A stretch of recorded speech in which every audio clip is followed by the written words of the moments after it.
Spider-Woman, Inactive. Real name, Jessica Drew. Occupation, former agent of Hydra, former bounty hunter, private investigator, adventurer. Identity, secret. Legal status, naturalized American citizen with no criminal record. Other aliases, Arachne. Known relatives, Jonathan, father, deceased. Miriam, mother, deceased. Place of birth, London, England. Place of power loss, San Francisco, California. Group affiliation, former agent of Hydra. First appearance, Marvel Spotlight number 32. Final appearance as Spider-Woman, Avengers number 241. History. Jessica Drew was the daughter of American anthropologist Jonathan Drew and his British wife Miriam.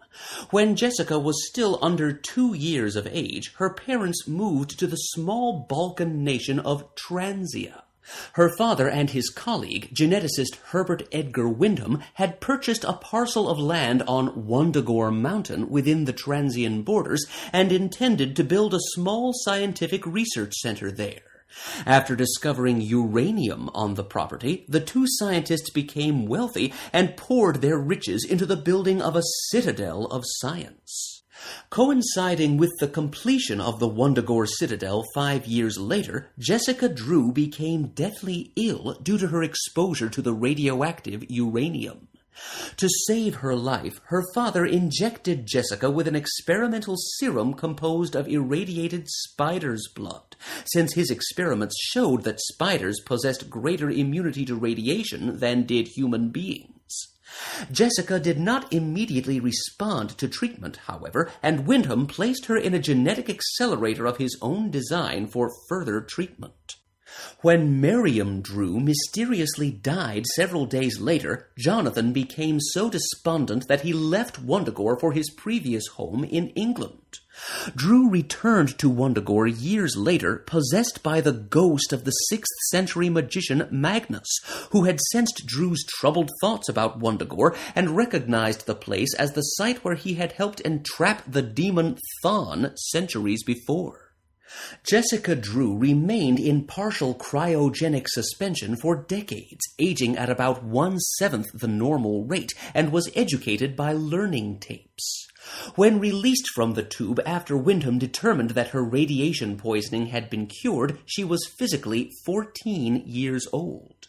Wyndham, who now called himself the High Evolutionary, tested her and discovered that the treatment had mutated her cellular structure, giving her vast strength, immunity to all toxic substances and radiation, and an excess of bioelectric energy which she could discharge as sparks. The High Evolutionary placed her in the care of Bova, a cow artificially evolved by Wyndham's science. The Citadel of Wundagore left Earth about a year later, but Bova and Jessica remained behind. When Jessica was 17, Bova sent her to the village below to learn to live among humankind. Jessica soon became involved with a young villager named Vladislav.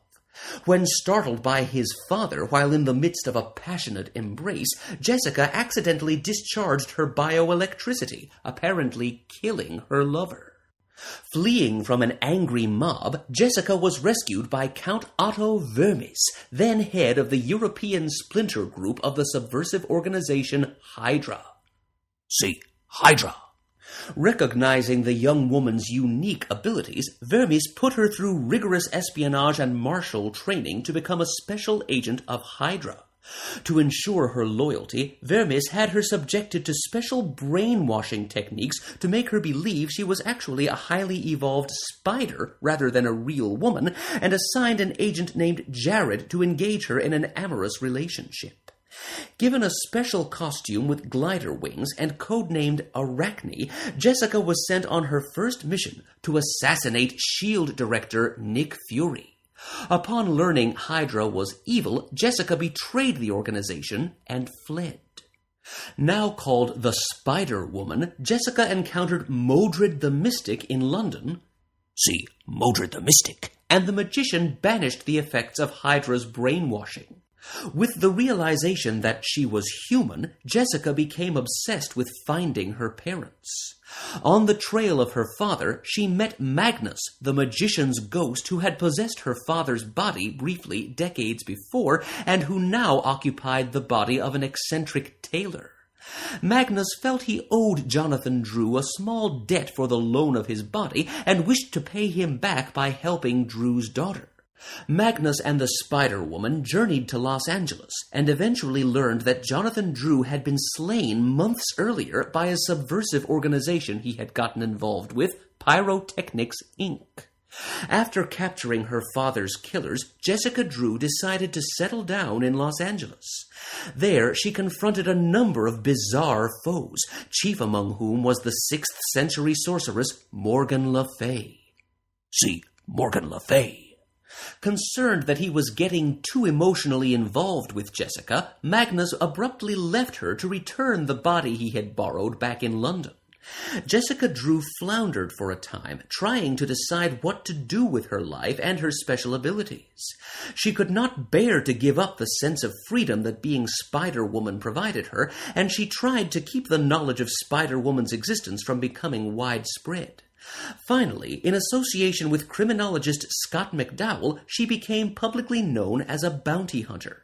After severing ties with McDowell, she moved to San Francisco and, with the assistance of Nick Fury, acquired credentials enabling her to get a private detective's license.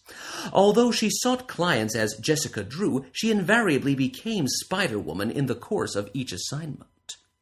A year or so after setting up in San Francisco, Jessica was revisited by Magnus, this time in his true ghostly form. Magnus explained that his former lover and Spider-Woman's old nemesis, Morgan Le Fay, was planning to kill her, and the only way they could end her threat forever was by traveling back to Morgan's time period and fighting her there. Using his magics to free her astral body from her physical self, Magnus took Spider-Woman back through time to Morgan's castle in 6th century England. After a rigorous battle, Spider-Woman caused Morgan's physical body to be destroyed.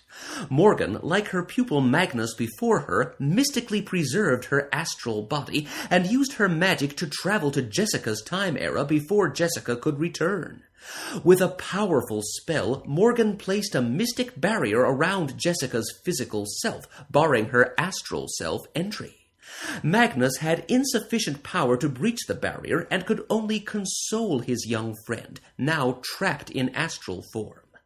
At Jessica's request, Magnus attempted a spell to make the world forget Spider-Woman's existence, but due to the ghost's weakened state after journeying through time, the spell was ephemeral. Tigra, a recent acquaintance of Spider-Woman, discovered Jessica's lifeless body and summoned the Avengers for aid. The Avengers brought in Dr. Strange, who attempted to breach the barrier around her physical form erected by Morgan. This led the Avengers into battle with Morgan Le Fay's astral form itself. Through the sacrifice of Magnus's astral existence and by Dr. Strange's magic, Jessica Drew was reunited with her physical form and brought back to life. However, since Morgan had interlocked her mystic barrier with Jessica's bioelectrically charged nervous system, Strange was forced to remove her bioelectric powers in order to thwart Morgan's barrier. Having lost Spider-Woman's major power, Jessica Drew decided to retire her costumed identity and remain a plainclothes private investigator. Height, 5 feet 9 inches. Weight, 130 pounds. Eyes, green. Hair, black. Dyed. Powers. Spider-Woman possessed superhuman strength and endurance, an immunity to all toxic substances and radiations, and a metabolism which produced excessive bioelectricity which could be released in powerful discharges. These powers were the result of body-wide adaptations to the accelerated spider's blood which had been injected into her as a child. Spider-Woman could lift, press about 7 tons and exert at maximum effort for about a half hour before fatigue would begin to impair her performance. She was immune to all forms of metabolism-altering chemical substances, including non-corrosive poisons, alcohol, and other drugs. After a single exposure to a given substance, which would induce in her a short period of sickness or weakness, her body would metabolize and immunize itself against the foreign substance. Similarly, she became immune to radiation at any wavelength higher than infrared. She sacrificed this immunity factor during a blood transfusion to save the life of Giant Man. See Giant Man.